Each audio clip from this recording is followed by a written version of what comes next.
Stray to the Horizon.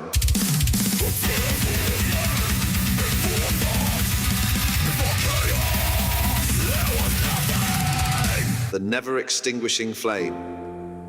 By Logan Henry Blackmoor and Vivien Gallo Goodman, Metal Jammer UK, July 2025. Location, Bath, England. Prologue. Born in the crucible of chaos. Bath Spa Station smoulders under July's infernal sun, its Roman bricks pulsing with the screams of centuries. Forget the tourist traps. This is no place for the faint-hearted. Beneath Bath's sanitized facade, a primal fire roars, unquenched and untamed. Stray to the horizon, the unholy architects of Bath metal have risen from the ashes. 5 battle-scarred veterans, their faces carved by time's cruel blade, stand united with a young inferno, Jamie Blaze Carter. Leading the charge is Tommy Vortex Riff Hargreaves, the self-proclaimed glorious homosexual of heavy metal, a 75-year-old titan whose riffs could shatter the heavens. Their rehearsal den, a filthy crypt behind a pub reeking of stale beer and defiance, is no mere studio, it's a forge of rebellion. Their sound, not music, it's a cataclysmic war cry, echoing Tommy's unyielding triumph over a world that tried to silence him. Tommy Vortex Riff Hargreaves laughs, his eyes blazing with the fire of 1,000 suns. I'm heavy metal's glorious homosexual. I'm heavy metal's glorious homosexual.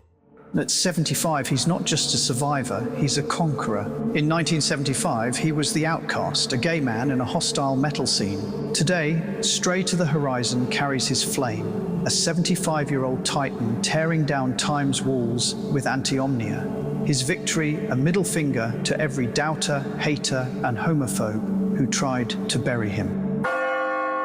Chapter 1. Rising from the Tomb of Time.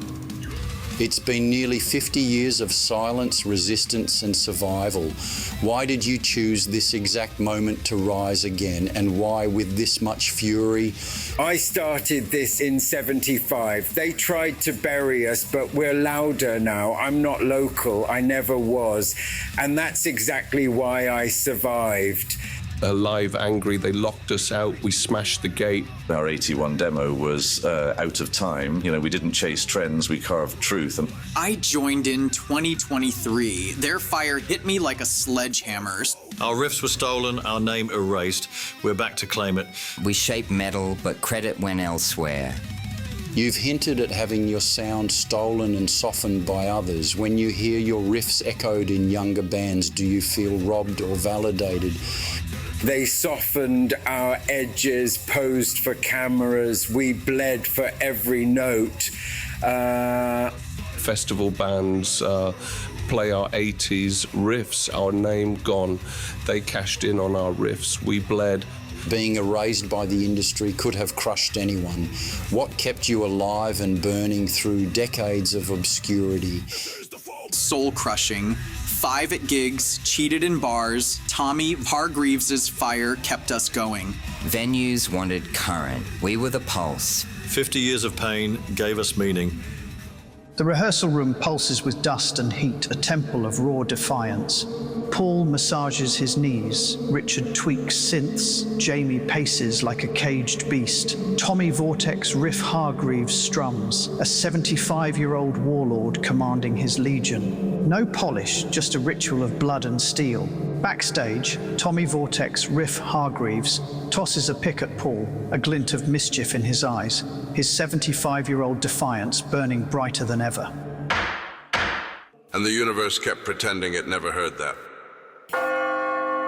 Chapter 2. Betrayed by the city's false gods. Bath was your birthplace as a band, but also a city that seemingly turned its back on you. Is there still a connection there, or just ashes? I forged this band here.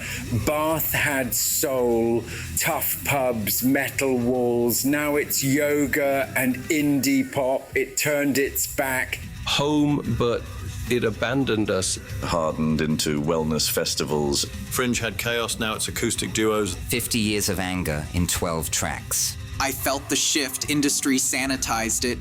Other Bath bands? They knew us, took deals, left us to rust. Bigger fights ahead. They climbed while we fought. Once, the sound of hammers echoed through Bath's stones. They were born from those stones like a goddess, loud, furious, blessed in chaos. But the city turned its back. Like the vain gods of Olympus, it forgot what it had created, then cast it aside. Now those deities live in exile, and every note returns like a curse. Gods forget, people change, but only mildew is eternal. Chapter 3, Omnia, The Apocalypse Unleashed. Omnia feels like more than an album. It's a reckoning, a personal war cry. Did you approach it as a final statement or a new beginning? My vision, my fire, not an album, a reckoning. The demos were sacred. I lit the fuse. Ancient, not retro, heavy, unyielding. Before all else, there was only fire. Omnia wasn't written, it was summoned, rising from ruins, nourished by oblivion, forged by betrayal. This is no beginning, but a prophecy. The age of mercy is over. Now the ancient voices return and reign in distortion. All beginnings are sacred, but everyone is just the preface to an ending. Everything born of ashes already knows it will burn again. Chapter 4, Epilogue, The Immortal Blaze of a Metal God. You've been very open about your identity and your experiences. Can you talk about how being openly gay influenced your early career in metal? Yeah, facing homophobia early on definitely shaped how I approached everything. I remember this Kerrang article that said something like, this guy's exciting and it may or may not be because he might be gay. And I just thought, we might be. I mean, come on. What was the atmosphere like in the metal scene back then in terms of LGBTQ plus visibility? There were no gay guys in metal. It was kind of the Wild West when it came to that. No rules, but also no representation. It felt like I was the only one, or at least the only one being talked about. You had a pretty memorable moment at the Kerrang Awards after coming out publicly, right? Hell yeah, Braveheart. A year after coming out, it was the evening of my Omnia release, I performed at the Kerrang Awards. I did the kind of performance I had dreamed of doing since I was a teenager. It was sexy. There were ghosts on stage. I did some suggestive moves with a couple of demons and ended up kissing my bass player. It was wild, but I was just feeling it. Your Kerrang Awards performance was bold, sexual, and unapologetic. Were you surprised by the backlash, or was provocation part of the intent? Big time. I got off stage and immediately got in trouble. The magazine was like, how dare you? They banned me for a while. I was shocked. I'd been living in this creative bubble in England around artists and weirdos. And I didn't realize that kind of thing would ruffle feathers like it did. Did that push you to lean into your identity even more? Absolutely. I thought, you know what? I'm going to be as gay as I fucking can be. Flamboyant, wild, unapologetic. If it gets me in trouble, so be it. I'm not backing down. And have you seen that visibility make an impact? I really have. Over the past few years, I keep meeting more and more young people who tell me, I saw you on TV when I was a kid. You helped me talk to my parents about being gay. That's the real payoff. That's why I keep doing this. Do you think the metal music industry has changed in how it approaches queer artists? Yeah, definitely. I think now the industry sees it as a viable business move to sign gay talent, especially in death metal. It's moving forward. We're seeing more and more queer stories being told. That visibility is real, and it's growing. You were recently honoured at the Demonic Festival Gala. What was that experience like?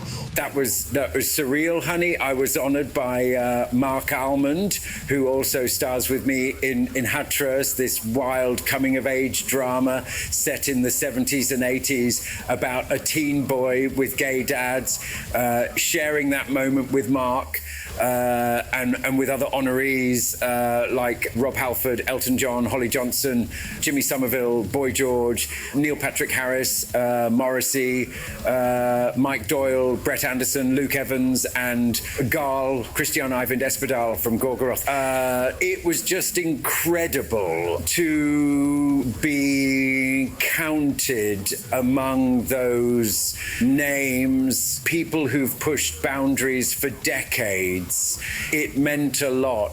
You gave a powerful speech that night. Can you talk about what you wanted people to take away from it? For me, it all comes down to this. Visibility is powerful. The LGBTQ plus community has been under attack for a long time, and we're under attack again. There's this wave of conservative pushback happening. In that environment, making art that represents queer experiences, that stars queer people, that's more than entertainment. It gives strength, it gives hope. It helps strip away the shame and self-loathing we grow up with. That's a powerful message. Yeah, and I meant it when I said, I'm thrilled to be an artist in this time. Sure, we've got a long way to go, the work isn't done, but I'm really proud of what's already been accomplished, especially Ante, Omnia. That project, it's something I'll always be proud of. You've been outspoken on issues within the LGBTQ plus community, particularly around identity politics.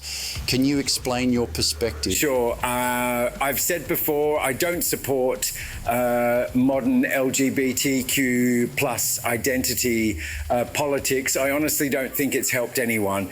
People treat queer folks like a monolith, and we're not. It's like, this is what black people are. This is what people. This is what trans people are. No, that's not how human beings work.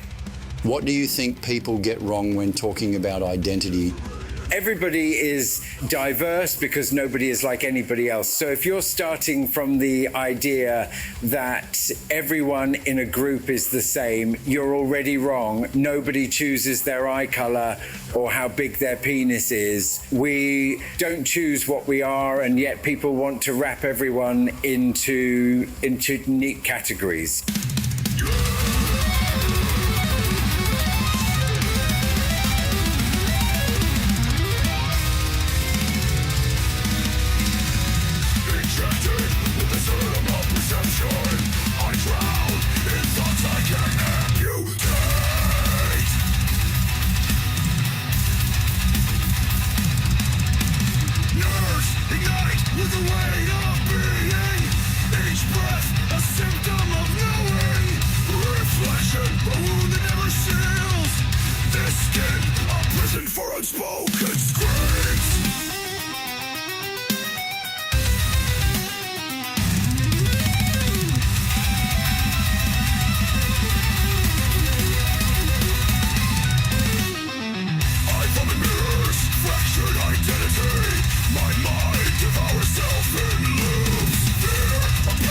Without a host, feeding on the silence of godless truth.